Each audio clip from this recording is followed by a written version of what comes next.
Napoleone Bonaparte, as he signed himself until manhood, was born in Ajaccio, one of the larger towns on the Mediterranean island of Corsica, just before noon on Tuesday, August 15th, 1769.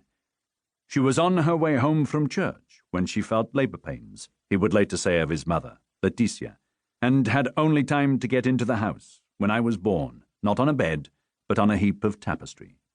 The name his parents chose was unusual but not unknown, appearing in Machiavelli's History of Florence, and more immediately being the name of one of his great uncles.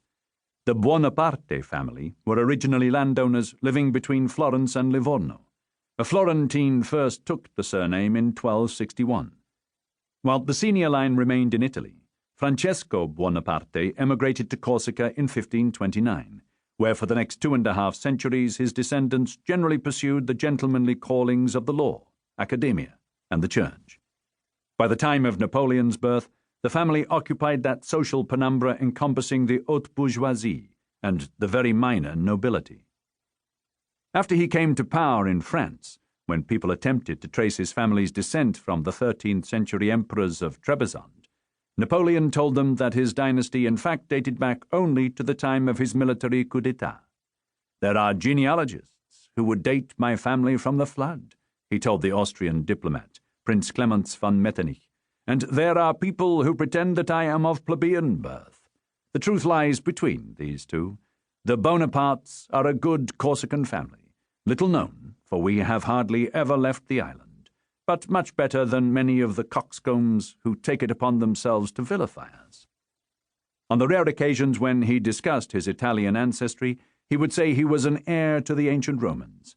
"I am of the race that founds empires," he once boasted.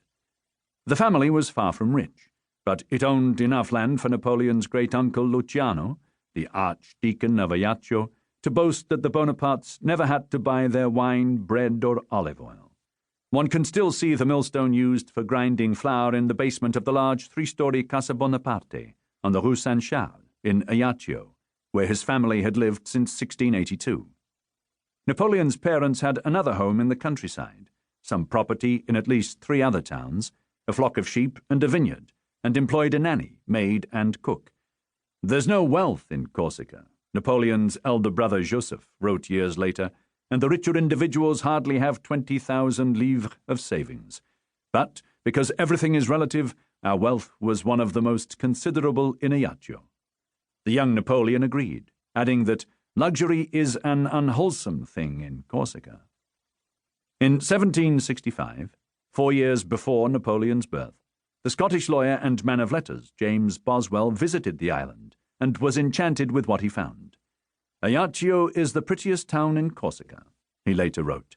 "It hath many very handsome streets, and beautiful gardens, and a palace for the Genoese governor. The inhabitants of this town are the genteelest people in the island, having had a good deal of intercourse with the French."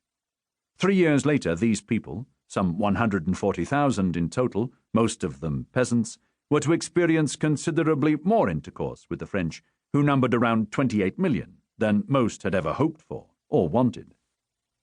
The Italian city-state of Genoa had nominally ruled Corsica for over 2 centuries, but rarely tried to extend her control beyond the coastal towns into the mountainous interior, where the Corsicans were fiercely independent.